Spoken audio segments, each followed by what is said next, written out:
अस्सलाम वालेकुम dear students, क्या हाल है आपके। उम्मीद करता हूँ कि आप सब खैरियत से होंगे। अल्लाह ताला आप सबको अपने ज़ुबान में रखे। और डियर स्टूडेंट्स, आज हम पढ़ने जा रहे हैं अपना लेक्चर नंबर 15 और जो टॉपिक है हमारा वो है constant and variable, chapter number 3 HSSC 2। तो डियर स्टूडेंट, आज हम स्टार्ट करते हैं।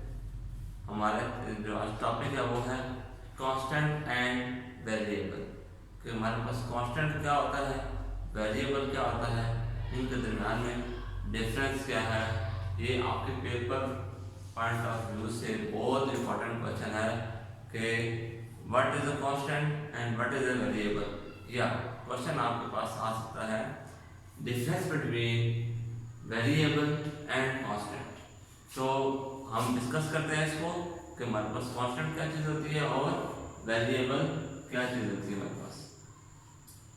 तो कांस्टेंट हमारे पास एक ऐसी वैल्यू होती है जो चेंज नहीं हो सकती। जो एक स्पेसिफिक वैल्यू आ गई, जो एक फिक्स वैल्यू आ जाए, वो हमारे पास क्या है, कांस्टेंट है। और वेरिएबल हमारे पास क्या होता है कि अगर कोई वैल्यू हमारी चेंज हो रही है, वैरी हो रही है, एक जगह से दूसरी जगह पर उसकी वैल्यू चेंज हो रही है, तो क्या कहलाती है, वेरिएबल। कांस्टेंट हमारे पास क्या होता है, जिसकी वैल्यू हम चेंज नहीं कर सकते, क्या कहलाता है, कांस्टेंट। और वेरिएबल क्या होता है, जिसकी वैल्यू चेंज हो सकती है, क्या कहलाता है, वेरिएबल कहलाता है। तो कांस्टेंट और वेरिएबल के दरमियान में जो फर्क है वो ये है कि कांस्टेंट की वैल्यू चेंज नहीं होती, जबकि वेरिएबल की वैल्यू चेंज होती है। कांस्टेंट की वैल्यू लाइक हमारे पास 5, 6, ये 100, ये हमारे पास क्या है, कांस्टेंट वैल्यू है कि 5 की वैल्यू 5 ही रहेगी हमेशा, 6 की वैल्यू 6 ही रहेगी, 100 की वैल्यू 100 ही रहेगी। यह नहीं हो सकता कि 100 की वैल्यू चेंज हो जाए, 6 की वैल्यू चेंज हो जाए या 5 की वैल्यू चेंज हो जाए। ये हमारे पास क्या है, कांस्टेंट वैल्यूज हैं, ठीक है। 5 जितनी भी हमारे पास गिनती है, ये क्या है, हमारे पास कांस्टेंट वैल्यू। अब वेरिएबल की एग्जांपल देता हूँ कि वेरिएबल हमने हमारे पास फर्स्ट क्या, ए वेरिएबल है, उसकी वैल्यू हमने रखी है 5, ठीक है। ए हमारे पास क्या है, वेरिएबल, ए के अंदर हमने क्या स्टोर करा है, 5 स्टोर करा है। अब हो सकता है हम नेक्स्ट वैल्यू में एक वैल्यू 6 कर दें, एक वैल्यू 9 कर दें, एक वैल्यू 10 कर दें, तो क्या हो रहा है, वेरिएबल की वैल्यू चेंज हो रही है। यानी कि एक वैल्यू यहाँ पे 5 थी, यहाँ पे 10 है, तो क्या हुआ, हमें पता चला कि कांस्टेंट की वैल्यू नहीं चेंज हो सकती, वेरिएबल की वैल्यू चेंज हो सकती है। यही मेन डिफरेंस है कांस्टेंट और वेरिएबल के दरमियान में, कि कांस्टेंट की वैल्यू तब्दील नहीं हो सकती, चेंज नहीं हो सकती, जबकि वेरिएबल की वैल्यू चेंज होती है।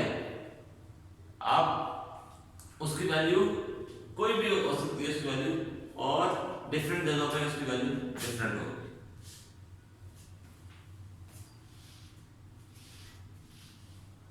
तो हम इसको एक वैल्यूट भी करते हैं कि हमारे पास क्या क्या होता है, कांस्टेंट और वेरिएबल।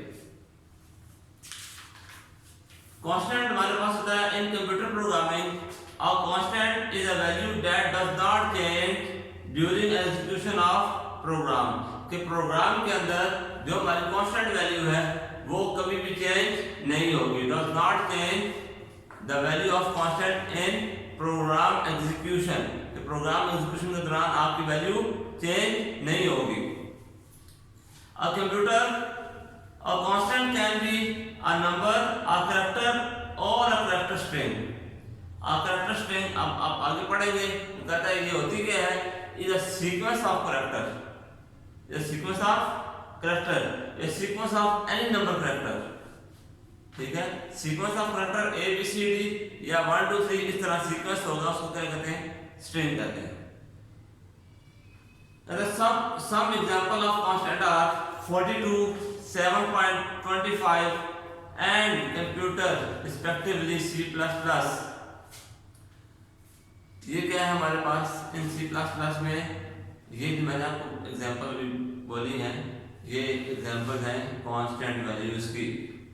तो single character constant is written within a single quotes and string constant with double quote. Single constant किसमें लिखा जाता है? अब आप सिंगल कांस्टेंट यहाँ के पास क्या है? Single constant. ये क्या है? Single constant. ये मैं लिखता हूँ फर्स्ट टेबल या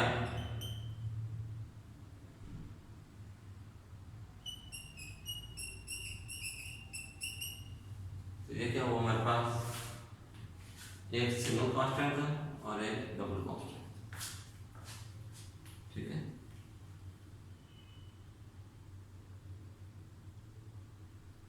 अब हम आगे चलते हैं। हमारे पास क्या है? Variable. A variable is the name of memory location where data is stored।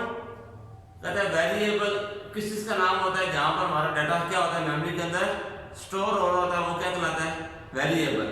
लेकिन आगे क्या है? Variable are used in computer program to store values of different data types.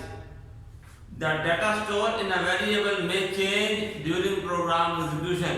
कि आपका डाटा प्रोग्राम एग्जीक्यूशन के दौरान चेंज हो सकता है। किसमें? वेरिएबल में।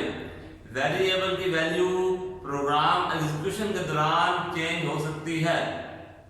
ठीक है, ये आपका क्या है? वेरिएबल है। अब कहते हैं rules for specification of variable name. The following are the rule of naming a variable। the first character of variable name must be alphabet or underscore। या तो आप अंडरस्कोर से नाम शुरू करें या उसका नाम अल्फाबेट होना चाहिए। अभी हम आगे डिस्कस करते हैं कि कौन कौन से नाम हम यूज कर सकते हैं और कौन कौन से कैरेक्टर या नाम हम यूज ही नहीं कर सकते, जो कि रिजॉर्ट वर्ड है या उनके ऊपर रिस्ट्रिक्शन है कि आप वो वर्ड यूज नहीं कर सकते। The character allowed in variable name are underscore, digit 0 to 9, uppercase alphabet और lowercase alphabet। uppercase alphabet different from a lowercase alphabet because अब आप लिखते हैं, अब आपको एग्जांपल देते हैं जो आपकी बुक के अंदर गिवन है कि आप लिखते हैं सम। इस सम का मतलब है ये तीनों अल्फाबेट, तीनों बड़े लेटर। इस सम का मतलब है प्लस, जो सी के अंदर रिजॉल्व है।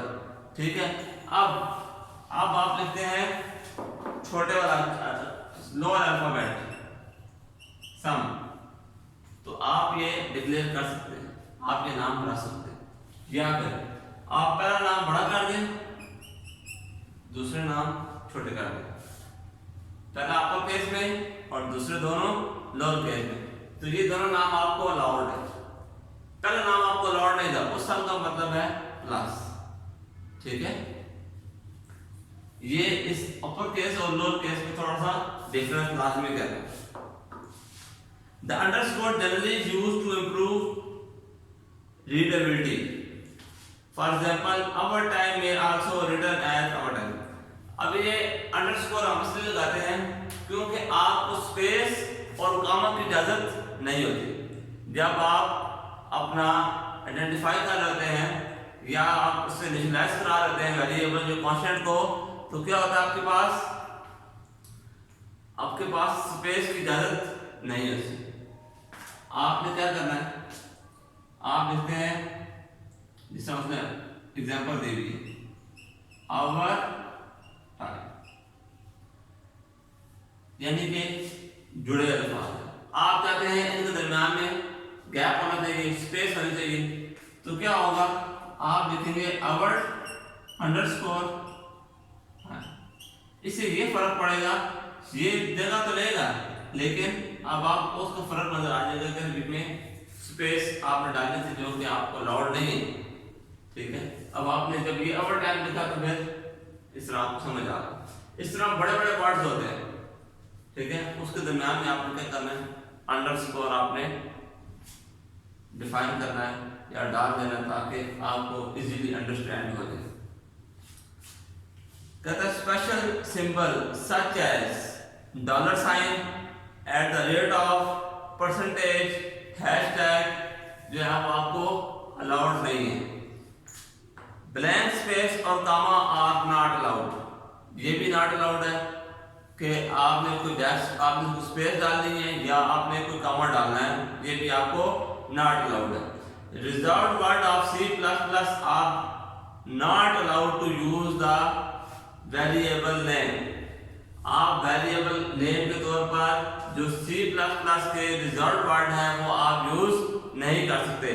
इसमें आप कॉमा नहीं यूज कर सकते, आप बैकस्पेस यूज कर सकते, आप अंडरस्कोर नहीं यूज कर सकते, आप डॉलर साइन नहीं यूज कर सकते, आप हैशटैग नहीं यूज कर सकते और परसेंटेज का जो साइन है वो यूज नहीं कर सकते। ये आपका क्या है, वेरिएबल आइडेंटिफिकेशन में आप ये सारे काम नहीं करेंगे। ठीक है, आगे हम आते हैं, हम इसकी पढ़ते हैं। हमारे पास कितनी किस्म की C++ में डाटा टाइप कितनी किस्म की, ठीक है, कितनी किस्म की डाटा टाइप्स। तो हमारे पास C++ के अंदर डिफरेंट डाटा टाइप है, कितने किस्म की है, 3 किस्म की है। पहला कौन सा है, इंटीजर, इंट जिसे हम कहते हैं, शॉर्ट वर्ड, या C++ की जुबान में हम उसको इंट कहते हैं। दूसरा हमारे पास क्या आता है, फ्लोटिंग पॉइंट वैल्यू, जिसको हम शॉर्ट कर क्या बोलते हैं, फ्लोट। और तीसरी वैल्यू हमारे पास कौन सी आती है, करैक्टर वैल्यूज, जिसको हम चार कहते हैं, CHAR। ये तीनों जो डाटा टाइप है उनकी शॉर्ट फॉर्म क्या है हमारे पास, पहला है इंटीजर, उसकी शॉर्ट फॉर्म है इंट। दूसरा है फ्लोटिंग पॉइंट, उसकी शॉर्ट फॉर्म है फ्लोट। तीसरी है हमारे पास करैक्टर, उसकी शॉर्ट फॉर्म है हमारे पास चार, या करैक्टर, इसको भी हम पूरा वर्ड बोल सकते हैं। इसको हम पूरा वर्ड क्या बोलेंगे, इंटीजर, इसको फ्लोटिंग पॉइंट और इसको करैक्टर। लेकिन अगर शॉर्ट फॉर्म में बोलेंगे तो क्या बोलेंगे कि हमारे पास ये क्या है, इंटीजर है, ये क्या है, फ्लोट है, और ये हमारे पास क्या है, करैक्टर है। तो हमारे पास इंटीजर डाटा टाइप जो है उसके अंदर हमारे पास क्या होता है, it is a data type that is used to define numeric variable to store whole number such as. कौन कौन से होल नंबर, होल नंबर कहां से स्टार्ट होते हैं, 0 से स्टार्ट होते हैं, ठीक है, और कहीं पे खत्म नहीं होते हमारे पास, नेचुरल नंबर और होल नंबर दोनों। तो क्या होगा हमारे पास, लेकिन इंटीजर के अंदर एक जगह पे जाकर हमारे इंटीजर की भी लिमिट है। फिर अगर हम कोई इंटीजर स्टार्ट में इनिशियलाइज कर देते हैं तो उसकी भी लिमिट है। अदरवाइज अगर हम नहीं भी करते उसको हम किसी प्रोग्राम के अंदर जाकर इनिशियलाइज करते हैं, उसकी भी एक लिमिट है। ठीक है, तो अभी हम सारा वो डिस्कस करते हैं कि हमारे पास जो इंट हम इनिशियलाइज करेंगे इंटीजर स्टार्ट के अंदर, उसकी क्या वैल्यू होगी, और जो अनसाइन होगा, स्टार्ट में साइन नहीं होगा, उसको साइन हम नहीं करेंगे उसको, वो क्या होगा, एंड पे जाकर उसकी वैल्यू क्या होगी। इसी तरह हम पढ़ेंगे कि शॉर्ट इंटीजर हमारे पास कौन से होते हैं। ठीक है, पहले हमने पढ़ा इंटीजर, उसके बाद अनसाइंड इंटीजर, फिर हम पढ़ेंगे कि शॉर्ट इंटीजर कौन से होते हैं हमारे पास, शॉर्ट इंटीजर कौन से होते हैं, और अनसाइंड, जब यानी कि 2 तरह के हम पढ़ेंगे कि पहला कौन सा हमारे पास,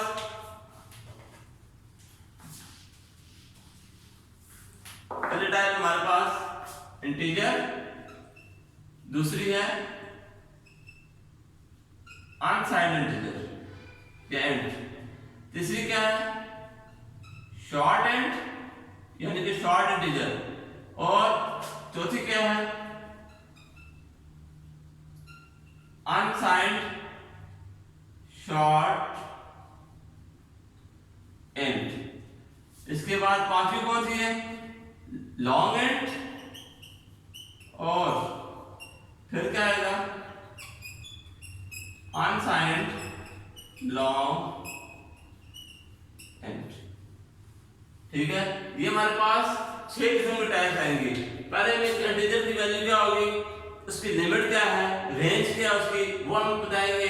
फिर हम अनसाइंड में देखेंगे, फिर हम शॉर्ट में देखेंगे, फिर हम अनसाइंड शॉर्ट एंड में देखेंगे, फिर हम लॉन्ग एंड की देखेंगे और एंड में हम अनसाइंड लॉन्ग एंड की वैल्यू देखेंगे। अब मैं बताता चलूं आपको कि एंड की जो वैल्यू होती है वो 4 बाइट्स से मुश्तमिल होती है। 4 बाइट्स का क्या मतलब है?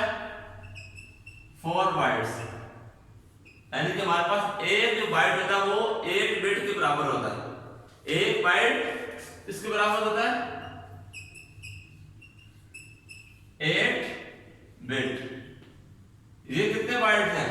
4 बाइट्स हैं, यानी कि हमारे पास क्या हो गया? 4 मल्टीप्लाई बाय 8, 32 बिट। हमने आपने अक्सर देखा है कि सिस्टम के ऊपर लिखा होता है या कोई भी वर्जन आता है किसी भी चीज का, उसके ऊपर लिखा होता है 32 बिट या 64 बिट। ठीक है, वो इसी वजह से है, वो बाइट बता रहा होता है कि आपको कितने उसके अंदर कितने बाइट्स हैं। ठीक है, बिट के फॉर्म में ऐसे लिखा होता है कि ये थोड़ा समझ में आना थोड़ा मुश्किल काम होता है। तो हमने इसको ये 4 बाइट को किसमें कन्वर्ट कर दिया? बिट के अंदर। तो हमें ये पता लगा ये कितने बिट, इंटीजर कितने बिट का है? 32 बिट्स का। ये आपके ऑब्जेक्टिव के लिहाज से बहुत इंपॉर्टेंट क्वेश्चन है कि आपका जो इंटीजर है 4 बाइट्स का होगा, वो कितने बिट में आएगा, आपको इसकी क्या वैल्यू होगी। इसी तरह अनसाइंड भी कितने बाइट का है? 4 बाइट का है, इसकी भी यही सेम वैल्यू होगी।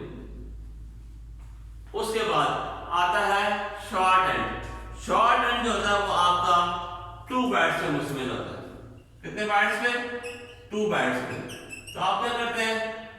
2 मल्टीप्लाई बाय 8, 16 बिट, यानी कि जो आपका शॉर्ट एंड है वो कितने बिट का है? 16 बिट का है। इसी तरह जो आपका अनसाइंड एंड है ये कितने बिट का है? ये भी 2 बाइट्स है। 2 बाइट्स 16 बिट्स, यानी कि आपका शॉर्ट एंड और अनसाइंड शॉर्ट एंड दोनों 16 बिट के होते हैं। उसके बाद होता है आपका लॉन्ग एंड। लॉन्ग एंड या अनसाइंड लॉन्ग एंड, ये भी कितने बाइट के हैं? ये 4 बाइट के।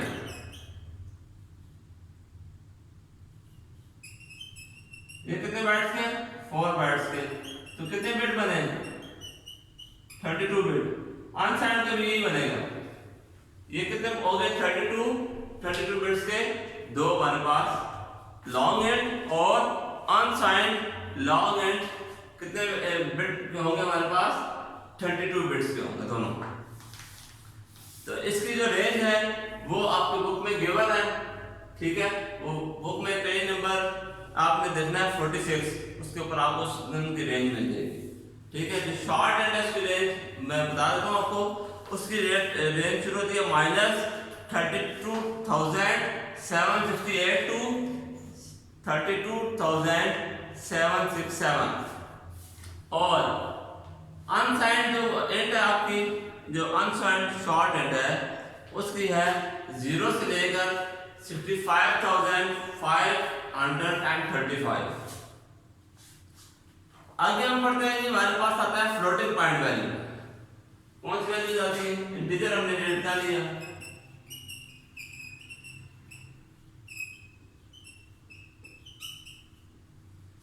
Floating point. Floating point value, floating point value कौन सी वैल्यूज होती हैं? जिसके अंदर हमारे पास पॉइंट आता है, जिसे हम उर्दू में कहते हैं इशारिया आता है हमारे पास। ठीक है, जिसमें हमारे पास पॉइंट की वैल्यू आएगी, वो हम किसमें करेंगे? फ्लोटिंग पॉइंट में करेंगे। इंटीजर के अंदर ऐसी कोई वैल्यू नहीं आ सकती जिसके अंदर पॉइंट लगा हो। ये होगी हमारे पास 5, 6, 7 इस तरह। ठीक है, फ्लोटिंग में हमारे पास ऐसी वैल्यू आ सकती है। ठीक है, कैसे? 5.00। ठीक है, इसका फायदा हो या ना हो, लेकिन फ्लोटिंग में आ सकती है, इंटीजर में वैल्यू नहीं आ सकती। फ्लोटिंग पॉइंट में वैल्यू आएगी हमारे पास 2.37, 5.67। इस तरह हमारे पास वैल्यूज आ होती हैं फ्लोटिंग पॉइंट में। फ्लोटिंग पॉइंट वैल्यूज की भी एक रेंज है, वो मैंने यहाँ पर लिखी भी है। फ्लोटिंग पॉइंट में हमारे पास दो तरह की डाटा टाइप आती है, एक होती है फ्लोटिंग पॉइंट और एक होती है डबल।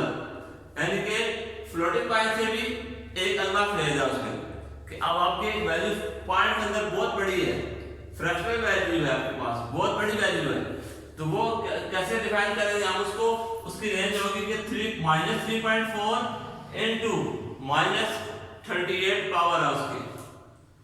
कहां से कहां तक रेंज है? -3.4, रेंज कितनी है? -38 से लेकर 3.4 की पावर 38 इसकी रेंज है। किसकी? फ्लोटिंग पॉइंट की। इसी तरह आपके पास डबल की क्या रेंज है? -1.7 इनटू -308 उसकी पावर होगी। तो ये आपकी एक तरफ की रेंज है, यहां से वो स्टार्ट हो रहा है और कहां तक जा रहा है? 1.7 इनटू 1.7 की पावर 308, यहां तक उसकी क्या है? रेंज है हमारे पास डबल वैल्यू की, फ्लोटिंग पॉइंट वैल्यू और डबल पॉइंट वैल्यू, यानी जो डबल भी किसकी वैल्यू है? फ्लोटिंग की वैल्यू है। अब हमारे पास आता है लास्ट में जो हम पढ़ने जा रहे हैं, वो हमारे पास क्या है? कलेक्टर। कलेक्टर डाटा टाइप क्या होती है? Character data type, character data type से आपको क्या समझ आता है? Character mean variable like A B C, ये जो हमारे होते हैं अल्फाबेट, इनको इनिशियलाइज कराने के लिए जो डाटा टाइप आप यूज करते हैं वो कौन सी है? Character data type. समझ आ रही कि हमारे पास क्या है? Character data type. इसमें हमारे पास क्या होता है? करेक्टर्स होते हैं जो हमारे पास में कहते हैं अल्फाबेट। हमने करेक्टर को इनिशियलाइज कराना है तो पहले हम डाटा टाइप लिखेंगे, उसके बाद हमारा करेक्टर इनिशियलाइज होगा, अदरवाइज हम इनिशियलाइज नहीं करवा सकते। ये जब हम प्रोग्रामिंग स्टार्ट करेंगे तो उसके अंदर सबसे जो पहला काम होगा वो इनिशियलाइजेशन होगी डाटा टाइप की, ठीक है?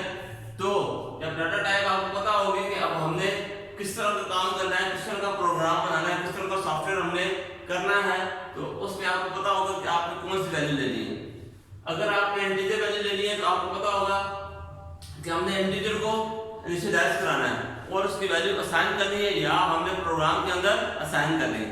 दोनों बातें आपको पहले मालूम होनी चाहिए। इसके बाद फ्लोटिंग पॉइंट वैल्यू आएगी। आपको पता होगा कि हमारे पास फ्लोटिंग पॉइंट वैल्यू भी आ सकती है, कि हमारे पास इशारे वाली डॉट भी आ सकती है। तो आप क्या करेंगे? फ्लोटिंग पॉइंट को इनिशियलाइज कराएंगे। जब थर्ड वन पे आप आएंगे, आपको पता होगा कि कोई कैरेक्टर वगैरह आपने इनिशियलाइज कराना है, तो आप क्या करेंगे? कैरेक्टर लेंगे, कैरेक्टर को इनिशियलाइज कराने के बाद आप उसको नेक्स्ट स्टेप पे लेके जाएंगे कि आपने कोई भी अल्फाबेट इनिशियलाइज कराया और उसको फिर अपने प्रोग्राम के अंदर आपने यूज किया। इसको हम पढ़ लेते हैं। कह रहे it is a data type that is used to define variable that can store only a single character. क्या स्टोर करता है? आपका सिंगल कैरेक्टर को स्टोर करता है। 1 byte of memory is set aside in memory to store a single character. Character की कितनी value है? 1 बिट, 1 बाइट, 1 बाइट, यानी कितने बिट है कैरेक्टर के?